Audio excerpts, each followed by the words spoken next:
y a une volonté de changement du public. Je crois qu'une large majorité du public en Israël souhaite changer ce gouvernement. Et Naftali Bennett est identifié par la majeure partie du public comme étant le candidat le mieux à même d'amener une majorité pour remplacer ce gouvernement. Et donc c'est normal, plus on se rapproche des élections, plus le public prend confiance et exprime son soutien pour Naftali Bennett et son parti. Nous avons le plaisir d'être en ligne avec Binyamin Lashkar. Binyamin, bonjour, Boker Tov. Boker Tov. Merci d'être avec nous ce matin. Alors, on vous a sollicité pour essayer de faire le point parce que les derniers sondages sont particulièrement favorables à Naftali Bennett. Il semble remonter dans les sondages et presque, on va dire, faire jeu égal avec le Likoud. Et puis, ces dernières 48 heures, on a vu que Naftali Bennett avait fait quelques recrues qui ont suscité, on va dire, une certaine polémique parce que l'une d'elles est une des activistes les plus en vue dans le mouvement très controversé des Achim Laneshek, des frères d'armes. Alors, je voudrais d'abord savoir, c'est-à-dire, Naftali Bennett, sa progression, elle ne vous surprend pas, je suppose. Vous êtes vous-même, je le disais dans la présentation, vous êtes le représentant de Naftali Bennett pour Jérusalem et sa région. Ça ne vous surprend pas? Qu'est-ce qui fait qu'aujourd'hui Naftali Bennett reprend du poil de la bête par rapport à ces dernières semaines, on va dire? D'abord, il est haut depuis 1 an et demi, donc ça ne me surprend pas. Il n'y a pas un énorme changement, il y a une petite remontée. Il y a une volonté de changement du public. Je crois qu'une large majorité du public en Israël souhaite changer ce gouvernement. Et Naftali Bennett est identifié par la majeure partie du public comme étant le candidat le mieux à même d'amener une majorité pour remplacer ce gouvernement. Et donc c'est normal plus on se rapproche des élections, plus le public prend confiance et exprime son soutien pour Naftali Bennett et son parti.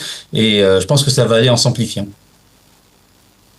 Je le disais, il a recruté, on va dire, plusieurs personnalités. L'une d'elles est une des responsables, une ancienne responsable du mouvement Achim Laneshek. Non, elle n'a jamais été responsable du mouvement Achim Laneshek. Elle n'a jamais fait partie de Achim Laneshek. Et justement, Naftali Bennett a déposé une plainte contre le Likoud pour avoir répandu ces mensonges. Elle n'a jamais fait partie de Achim Laneshek. Pas du tout.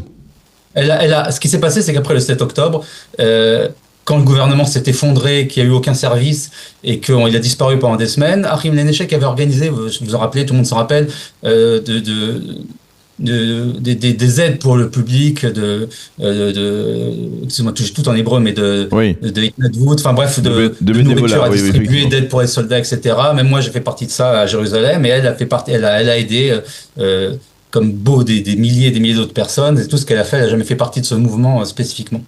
Alors, pourtant, ça n'empêche pas qu'on voit que Naftali Bennett, aujourd'hui, est une des personnalités israéliennes les plus critiques envers Binyamin Netanyahou, plus encore même que certains des responsables de la gauche ou du centre israélien. Où on situe Naftali Bennett? Parce que c'est de plus en plus difficile de le situer à droite, Naftali Bennett. Je ne vois pas de rapport entre le fait de critiquer Netanyahou et être de droite. Au contraire, même. D'abord, c'est un gouvernement qu'il est impossible de qualifier de droite, ni sur le plan économique, ni sur le plan sécuritaire, ni sur le plan social, ni sur aucun plan. En fait, c'est un gouvernement qui pas entre le populisme et l'extrême gauche suivant les critères. En tout cas, il n'a rien de droite. Donc, je vois pas très bien en quoi le fait de critiquer Netanyahou ne serait pas être de droite. Naftali Bennett est de droite, il est largement plus à droite que Netanyahou. Enfin, exactement d'ailleurs comme ce qui s'est passé hier en Hongrie. Celui qui a vaincu Orban est de droite et même plus à droite que lui. Il vient de son parti à l'origine et il l'a attaqué sur sa droite. Donc, c'est pas le fait de critiquer Netanyahou ne veut pas dire que vous êtes de gauche. Et c'est une critique plutôt étrange. Le fait est d'ailleurs qu'il y a beaucoup de gens très à droite qui critiquent Netanyahou et donc ça n'a aucun rapport. Netanyahou est avant tout, Bennett est avant tout sioniste et c'est une critique sioniste de ce gouvernement qui est anti-sioniste et c'est pour ça.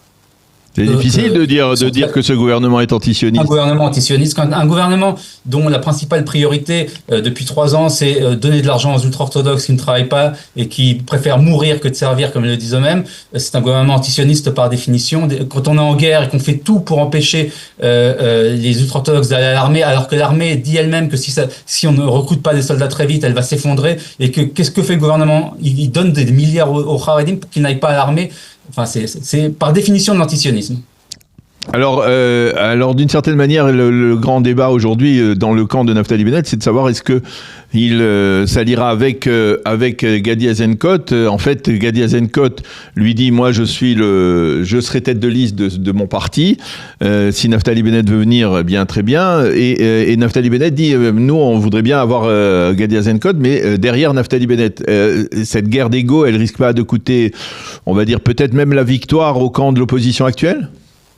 Non, de toute manière, je pense que ça sera réglé avant le dépôt des listes, on a encore un peu de temps. C'est de la politique normale, chacun essaye d'améliorer ses positions. Gadi Eisenkot ne sera pas le numéro 1, il le sait. De toute manière, seul un homme de droite peut vaincre dans ce pays, et je pense que c'est clair pour tout le monde. Et donc, Gadi Eisenkot essaye d'améliorer ses positions de négociation, et je pense, je suis pas certain, mais je pense, il y a très forte probabilité qu'à la fin, il y ait une union. Le but de l'union, c'est avant tout de donner une alternative claire face au Likoud, qui est un grand parti beaucoup plus large que le Likoud, qui n'y a pas de contestation des résultats comme il l'avait fait en 2021. On aura Bennett, le parti le plus grand, une large victoire de l'opposition, et on ne pourra pas avoir cette fois-ci un Netanyahou qui va essayer d'expliquer qu'en fait il a quand même gagné même s'il a perdu. Bon, eh bien ça, on le verra, bien entendu, dans les prochains mois. On n'a pas encore la date des élections, mais ça devrait pas tarder. Merci beaucoup, Benjamin Lascar, d'avoir été avec nous, d'avoir donné quelques informations donc sur les derniers développements autour de la candidature de Naftali Bennett, bien entendu, à la tête de son parti et à la tête pour le prochain Premier ministre de l'État d'Israël. Merci à vous. À bientôt. Merci, bonne journée.